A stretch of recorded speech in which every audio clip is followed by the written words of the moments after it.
Fish curry అలాగే fish fry అండి. ఇది చాలా బాగుంటుంది, అందరూ కూడా ట్రై చేయండి. హాయ్ హలో అందరికీ నమస్తే అండి. అందరూ ఎలా ఉన్నారు? మీరు అందరూ బాగుండాలని మనస్ఫూర్తిగా కోరుకుంటున్నాను. అలాగే ఈరోజు రెసిపీ వచ్చేసి ఫిష్ ఫ్రై అలాగే ఫిష్ కర్రీ అండి. ఇది ఎలా తయారు చేయాలో ఈ వీడియోలో చూపిస్తాను.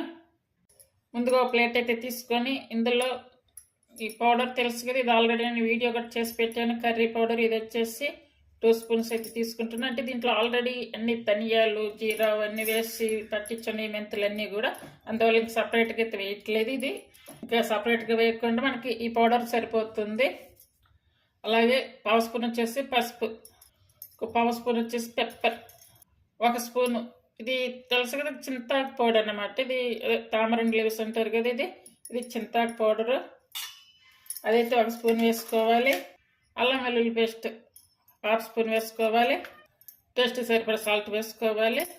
ఇది వచ్చేసి పండుమిర్చి పేస్ట్. ఇప్పుడు ఇదంతా కూడా బాగా మిక్స్ చేసుకోవాలి. ఇప్పుడు ఈ చింతాకు పౌడర్ ఉంది కదా, మనకి సీజన్లో చింతాకు దొరుకుతుంది కదా, ఆ సీజన్లో కనుక ఇలా చింతాకు పౌడర్ తయారు చేసి ఇలా స్టోర్ చేసి పెట్టుకుంటే మనకి ఇట్లా కర్రీస్ అలాగే ఫ్రైలు అన్నిట్లో పనికొస్తుందంటే కొన్ని వాటిల్లో మనం ఇలా చింతాకు పౌడర్ వేసి వండితే బాగుంటుంది. చిన్న చిన్న చేపలు అలాగే మటను అట్లా వాటిల్లో వేసి వండుకుంటే బాగుంటుంది ఇలా చింతాకు పౌడర్. చూస్తారు కదా ఇలా కలుపుకున్నాం కదా. ఇప్పుడు ఇందులో వచ్చేసి వాటర్ కానీ లేదా ఆయిల్, ఇది మన యొక్క ఇష్టాన్ని బట్టి వేసుకోవాలి. ఆయిల్ కానీ వాటర్ కానీ వేసుకోవాలి. నేనైతే ఇక్కడ ఆయిల్ తీసుకున్నాను. ఇలా ఆయిల్ తీసుకొని బాగా పేస్ట్గా వచ్చేలా కలుపుకోవాలి. చూడండి, ఈ చాప్ ముక్కలన్నీ కూడా ముందుగా ఇలా అయితే తయారు చేసి పెట్టుకోవాలి. వీటికి వాటర్ అనేది లేకుండా చూసుకోవాలి. ఈ పేస్ట్ కూడా మరీ పలచగా కాకుండా అలానే మరీ మొత్తగా కాకుండా కలుపుకుంటే కనుక మనకి ఈ చాప్ ముక్కలకు పట్టించినప్పుడు ఇలా అంటుకొని ఇలా ఉండాలి. ఈ పేస్ట్ అనేది కంప్లీట్గా చాప్ ముక్కలకి ఇలా పట్టేలా అయితే పట్టుకోవాలి. ఇలా కొంచెం ఇలా ఇట్లా అద్దినట్టుగా కనుక చేసుకుంటే కనుక ఆ పేస్ట్ అంతా కూడా ముక్కలుగా బాగా పట్టుకుంటుంది. చూడండి, ఇప్పుడు ఇటు సైడ్ కనుక అంటుకోకపోతే కనుక మనము పెనం మీద పెట్టేసుకున్నప్పుడు కూడా, ఆయిల్లో వేసుకున్నప్పుడు కూడా అప్పుడైనా పెట్టుకోవచ్చు. చూడండి, అన్నీ కూడా ఇలా అయితే పట్టించాలి. ఈ కారం అంతా కూడా ఈ చాప ముక్కలకి. కొంచెం ఆయిల్ వేసుకోవాలి.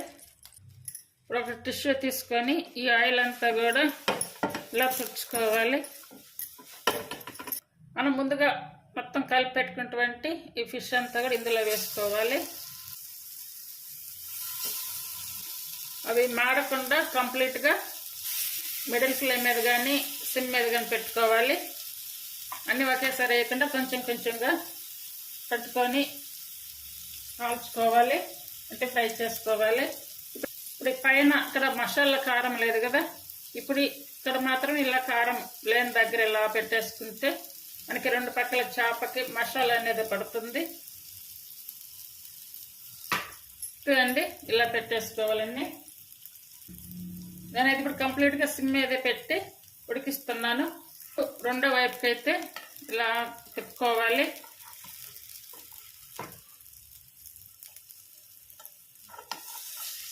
చూడండి, రెండో పక్క కూడా మనకి మసాలా అనేది పోకుండా కరెక్ట్గా ఉంది. అన్ని ముక్కలు కూడా అలానే తిప్పుకొని ఫ్రై చేసుకోవాలి. చూడండి, ఫ్రై ముక్కలు అయితే ఇలా వేయించుకోవాలి. మసాలా కారం కూడా పోకుండా అలానే ఉంది. చూసారు కదా, ఇలా అయితే పట్టించుకోవాలి. ఇప్పుడు ఇలా కొంచెం వేయించుకున్నాక ఇప్పుడు పైన మూత అయితే పెట్టుకోవాలి. చూడండి, ఇప్పుడు ప్లేట్లోకి అయితే తీసుకోవాలి.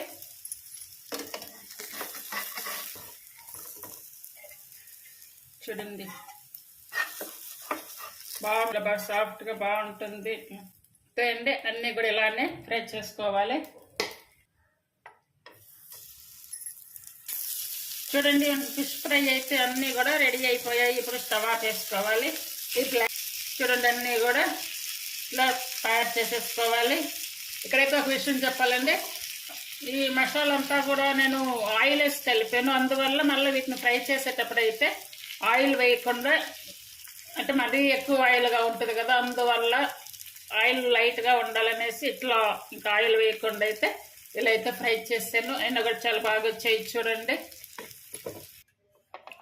పొడి అలాగే పండుమిర్చి కాంబినేషన్ తోటి చేసినటువంటి ఫిష్ ఫ్రై అండి. ఇది చాలా బాగుంటుంది. ఈ టేస్ట్ తోటి ఎప్పుడైనా చేయకపోతే కనుక ఇలా ట్రై చేయండి.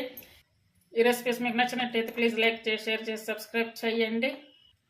అలాగే హైప్ ఆప్షన్ ఉంది, హైప్ ఆప్షన్ ఇచ్చి ఛానల్ సపోర్ట్ చేయండి. చాలా తక్కువ టైంలో చాలా ఈజీగా చేసుకోవచ్చు ఫిష్ కర్రీ అలాగే ఫిష్ ఫ్రై అండి. ఇది చాలా బాగుంటుంది. అందరూ కూడా ట్రై చేయండి. ఇలా మసాలా పట్టించి చాలా తక్కువ ఆయిల్ తోటి ఇలా ఫిష్ ఫ్రై తయారు చేయండి అందరూ కూడా.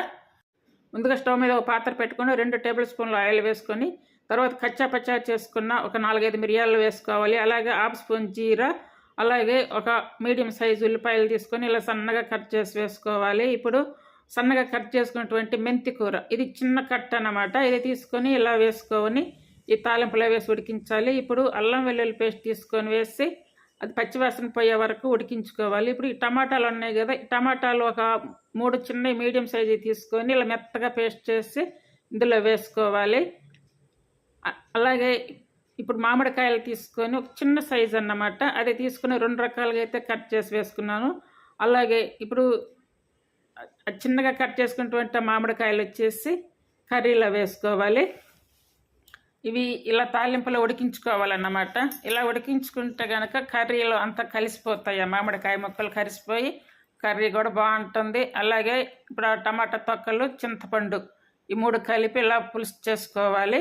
ఇప్పుడు తర్వాత వచ్చేసి ఇదంతా ఇలా ఉడికింది కదా, ఈ టైంలో నేను ముందుగా చాప్ ముక్కలు ఒక హాఫ్ అన్ అవర్ ముందే నానబెట్టి పెట్టాను అన్నమాట. అంటే అవన్నీ కూడా ఉప్పు కారం అలాగే పసుపు ధనియాల పౌడర్ జీరా పౌడరు అన్నీ కలిపి ఆయిల్ అన్నీ వేసి ముందుగా కలిపి పెట్టాను అన్నమాట. అవన్నీ కూడా ఇప్పుడు ఇందులో వేసుకోవాలి. ఇప్పుడు చింతపండు వాటర్, ఈ వాటర్ వేసి మనకి కర్రీ సరిపడా వాటర్ వేసుకోవాలి. అంటే ఇప్పుడు ఒకసారి ఫస్ట్ టైం అన్నమాట, చిన్నగా తేలిక కలపాలి, అన్నీ కలిసేటట్టుగా.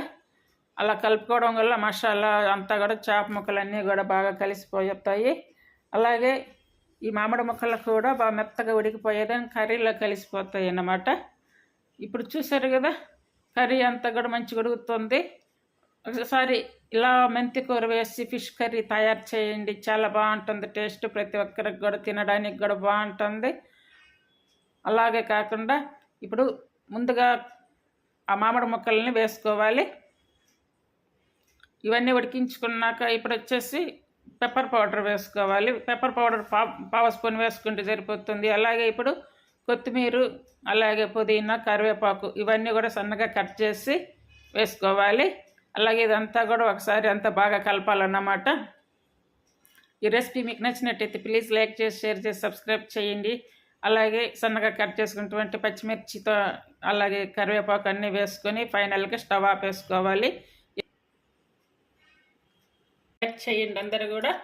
Thank you for watching.